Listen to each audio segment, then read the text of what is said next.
San Francisco 49ers faithful, do not listen to the haters. This football team can get it done, can bring home the Lombardi trophy finally for the sixth time after so many bites at the cherry. Give this team one more bite at the cherry. Until it happens, of course, this is all just talk. So in today's video, we're talking about 3 more reasons, count them, 3 reasons of good news for every 49ers fan out there who is ready for training camp and ready to get this season underway. If you're new here, I'm Nate in my brother-in-law's Broncos basement, as you can tell. And we are talking the San Francisco 49ers every single day on this channel, so make sure you subscribe. Even when I'm out of town, I'm here doing my best to make videos for you so we can talk the 49ers. It's the fun thing. I enjoy doing it, even when I have to mute my voice a little bit with this buttery microphone to make sure I don't wake up my kids sleeping next door.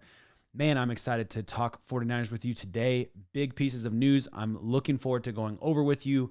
But first, comment below, what are you most looking for this training camp? Are you watching position battles? Are you watching for specific players to see how they look? There are, of course, a bunch of new players on this team, mostly rookies, but then you got some veterans like Leonard Floyd. It'd be fun to watch him as well in the training camp. Are you going to be watching the offensive line? You're going to be watching rookie wide receivers. That's going to be a fun one to watch as well. For me, I'm looking forward to watching the rookies. I want more and more tape on these rookies. First of all, Dominic Puni, does he have what it takes to break into the line? That's going to be an interesting question that I'm looking forward to hopefully getting an answer to during training camp and in preseason. I'm also going to be excited to be watching Renardo Green and see if they're playing him in the nickel package regularly during training camp. That will be a fun one. I also, of course, I want to see Guerendo run the ball. I want to see Pearsall run those routes. I want to see Cowing get those afterburners on. I mean, there's a lot to look forward to, a lot to be excited about heading into training camp this season. So let me know, comment below what you're looking forward to. Who are you watching? What are you excited about? I look forward to joining you there in the comments and hearing what you have to say. Speaking of comments, legendary commenter Kurt, and I just realized I don't have my comments on the screen because I'm on my brother's computer. So I'm going to pull the comment up here because Kurt, legendary commenter, always commenting, love Kurt, said, I think our secret weapon is Mike Shanahan. When asked, what's a secret weapon? These are the types of comments I absolutely love. Mike Shanahan. He won't take any credit, but apparently he grinds tape every week and points out things to Kyle to help him come up with a game plan.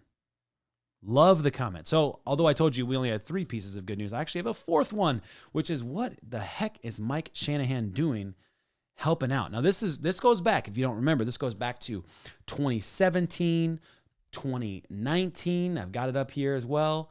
2020. This has been reported many times for the 49ers where Mike Shanahan has been helping in some way, shape, or form with film and many times in non-official ways helping out with Kyle Shanahan's football team. And so, of course, that's a great pick. The question is he still doing it? Is he still doing that? I would love to know that. So, if you've got, if you have an article on that, Kurt, comment it below. I'd love to see that. If not, no problem. I love that he's doing it, though. I will take that, every single bit of it. So other pieces of news today I wanted to talk about, and this first one's going to, second now. Thank you, Kurt. This one's going to sound like a little bit negative from the start, but I promise you, I think it actually is good news. And it's that Brock Purdy was left off of ESPN's latest top 10 QB list, put together by, who was it? Like league executives, right?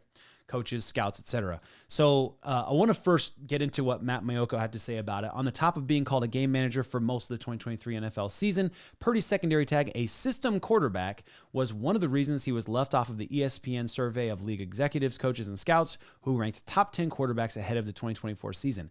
Purdy instead was declassed to the honorable mentions list behind Jared Goff, Dak Prescott, and CJ Stroud.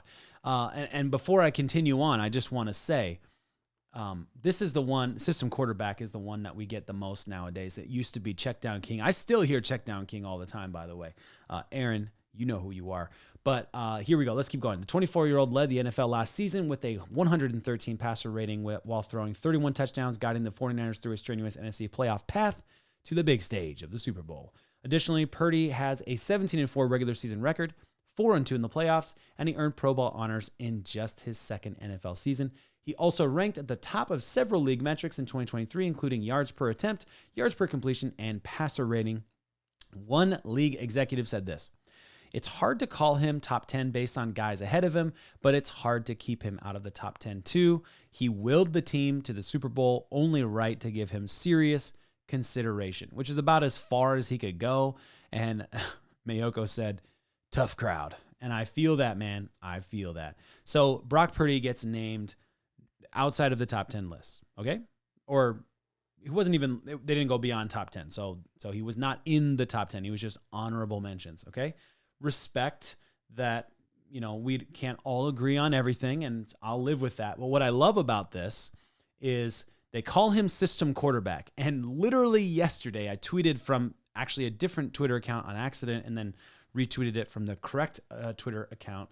I tweeted this video from 49ers Sports Talk. Sorry, let me put it on the screen for you. Oops, daisy.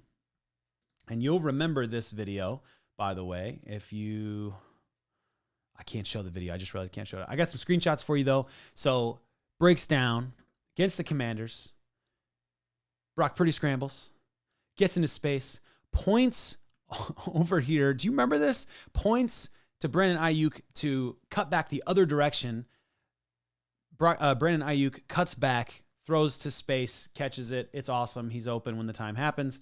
I mean, just a beautiful example of extending the play. This is what you want to see, right? And Brock Purdy did this whole video, by the way. You should go to my Twitter account, which is Sports Talk 49ers, and you should watch the whole video, 2.5 minutes, or go to 49ers Sports Talk, which would be where I got the video from in the first place. Again, I wish I could share it for you right now. But extending the play, breaking tackles, scrambling, hitting guys for TDs, hitting guys for first downs, big plays. I absolutely love this video because it's a great way of saying, yeah, you call him a system quarterback, but look at all the things he's doing that and I'm not saying he's Patrick Mahomes, but when Patrick Mahomes does it, we don't call him a system quarterback because of it, right?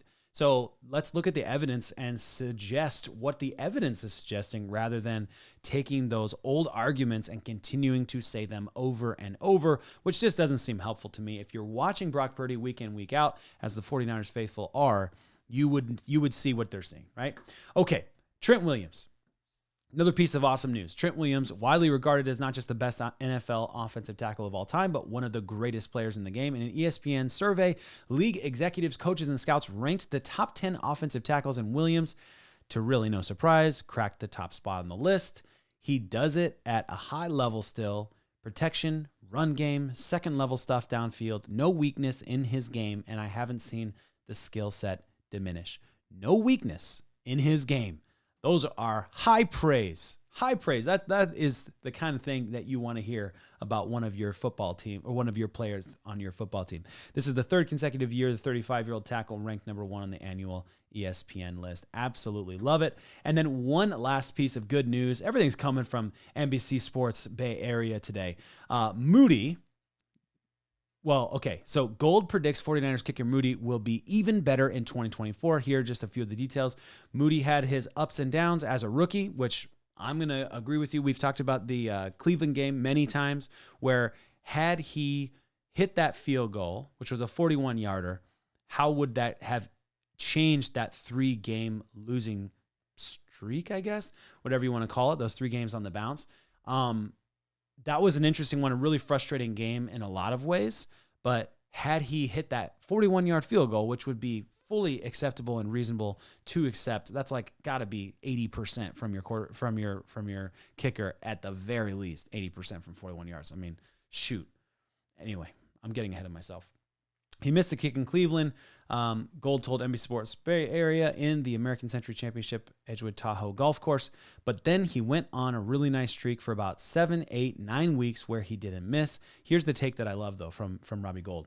Then the rookie wall hit because the college season ends about 5 weeks before the NFL season. I think he'll grow from that and mature from that. So basically just saying because of the college football seasons being so much shorter, that's kind of where he hit that rookie wall. But that next season, he'll be more prepared for that and will be more consistent for it.